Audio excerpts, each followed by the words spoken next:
Good morning students of class 6. Today we are going to complete the chapter number 9, the Gupta age. Today we will read the two topics, art and architecture, and after that we will discuss that why Gupta age is referred to as golden age in Indian history. Yes.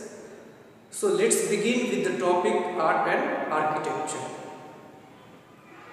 As we have seen in the previous video that during Gupta age, the different spheres of culture like literature, religion, science and technology, we discussed about these things a lot. And we saw that Gupta age saw remarkable achievements in these fields. In the same way, in the field of art and architecture, during Gupta period, many things were achieved. Okay, we have already discussed about Samudragupta and Chandragupta II. These both rulers were great lover of art, and there were coins in the Gupta period upon which it is expressed that Samudragupta is playing Veena. It means Samudragupta was a great patron of art. Yes, we have already discussed about Chandragupta II that during his reign in his court there were 9 gems who were of different field like literature, art. They were a scholar of mathematics, astronomy. So these two examples prove that Gupta rulers were great patron of art and literature, we can say. The Sarnath school of painting was started in Gupta period and which contributed in the field of paintings, we can say.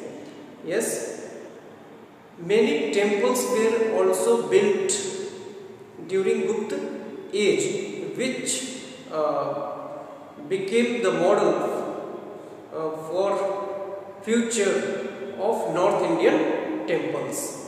Yes, because we have also discussed in the previous video in the topic religion that people started worshipping Vishnu and Shiv in the form of images.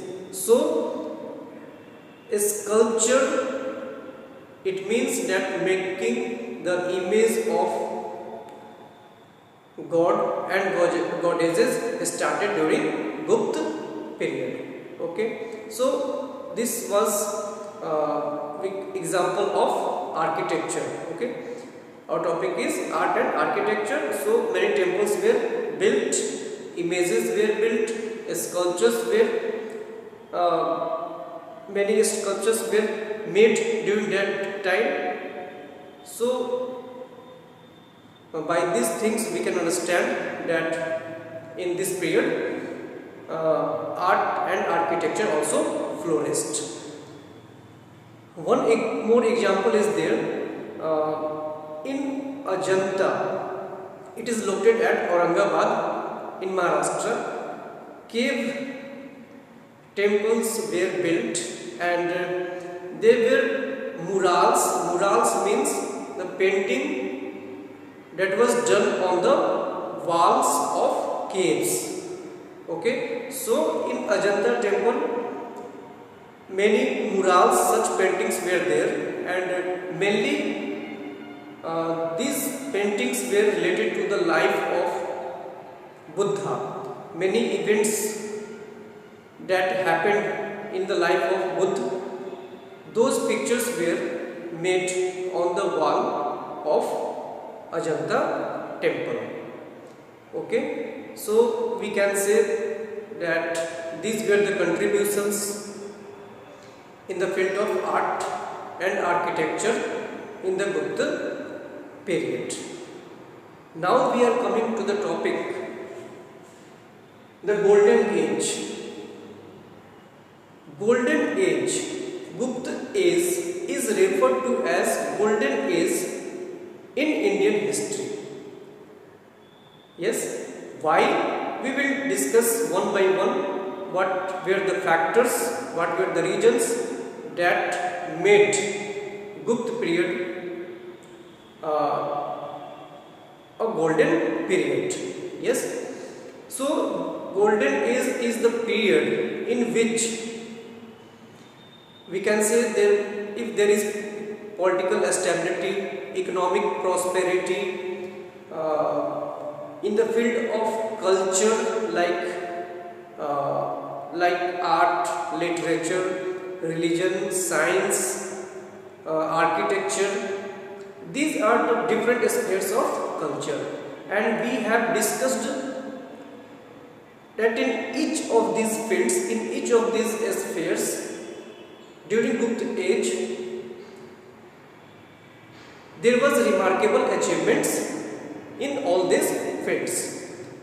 That's why, due to the a lot of remarkable achievements in the cultural field mainly, yes, the Gupta age is referred as Golden Age in Indian history. Now we are going to discuss the regions.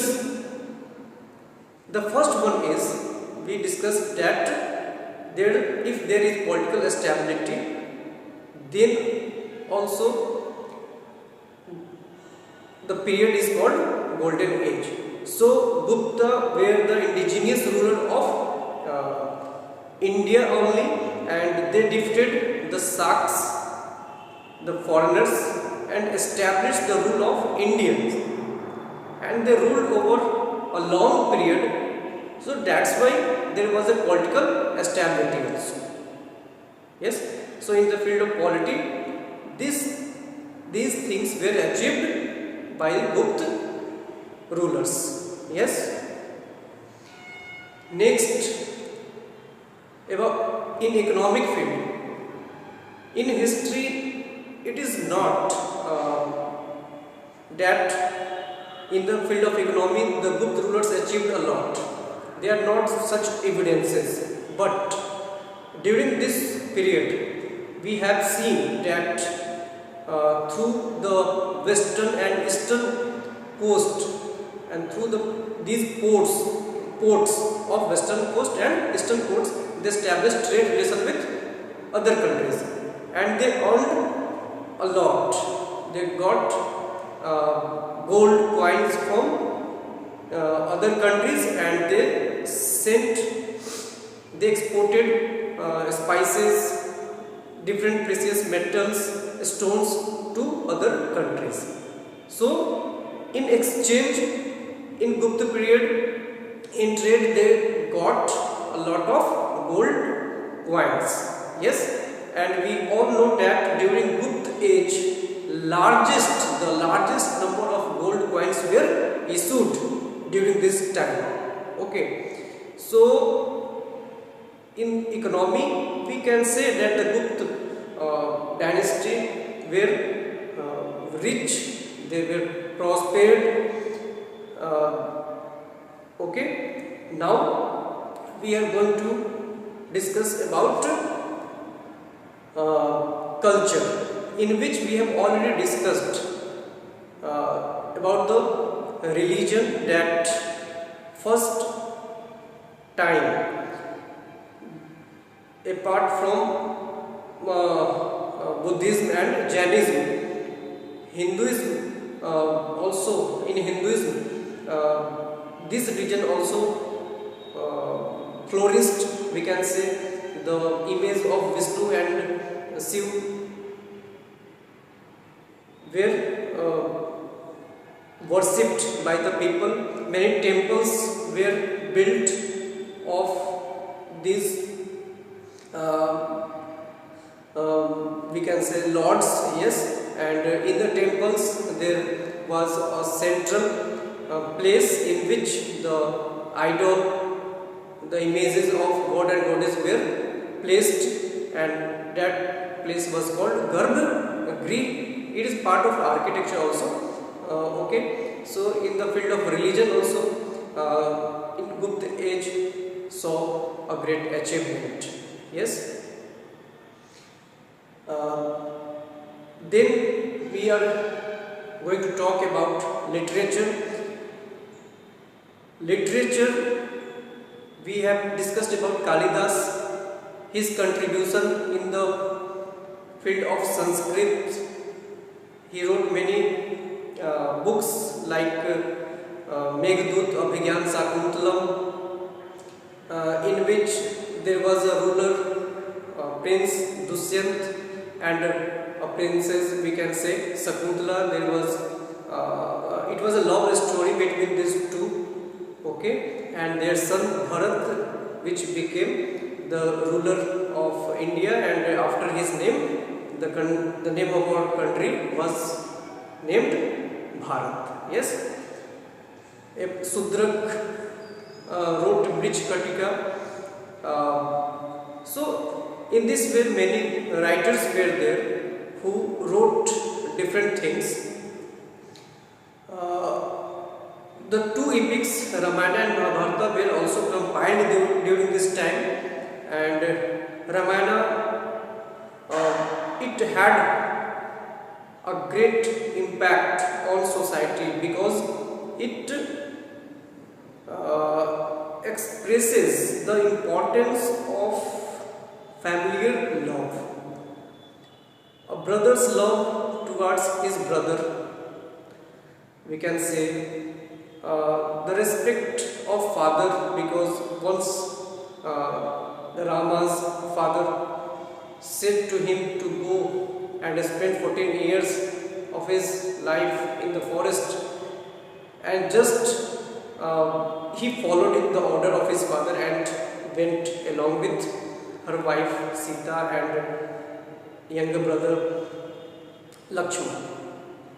Yes, so in this we can also say that there was a great love, dedication of wife towards her husband also. Yes, so Ramayana actually teaches us the familiar values, how to respect the familiar values, and that's why its impact on society is of utmost great importance. Yes, and thus it became very popular. Mahabharata was also compiled during this time, and we all know Mahabharata is it was a fight between two groups who were cousins of each other. Yes, and it teaches us that to protect our rights we should if possible, if necessary, we should ever ready to fight even with our cousins. Yes, so this epic teaches us that in any situation, at any cost, we must have to protect our right, and it is good, it is right.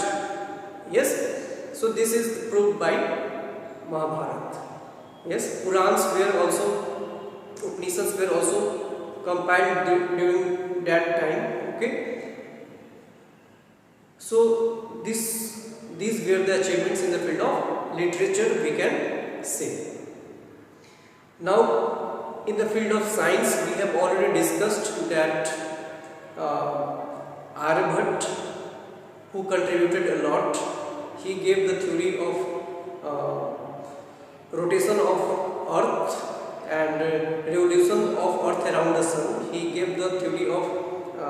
concept of zero and decimal system. Yes, iron pillar at Mehrauli in Delhi, which is still not rusted. It says that how the science, the technology was developed at that time. Yes, Ayurveda also flourished during that time. So in the field of medicine, the Guptas also achieved a lot.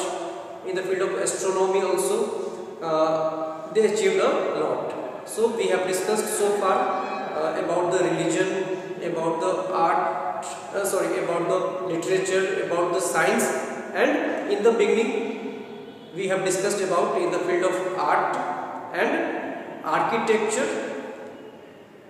Gupta rulers also contributed a lot. Yes, they also defeated the rulers like Shaka in the field of polity also. In economy also we have discussed what they achieved. So thus we can say that they were remarkable achievements in the field of culture, in the different aspects of culture, and we have discussed all the things under this topic. That's why due to these cultural achievements, the Gupta age is called Golden Age. Yes. So in this way we have completed our chapter. In the next video we will start the last chapter of the syllabus, that is chapter number 2 of civics. Okay, goodbye. Thank you.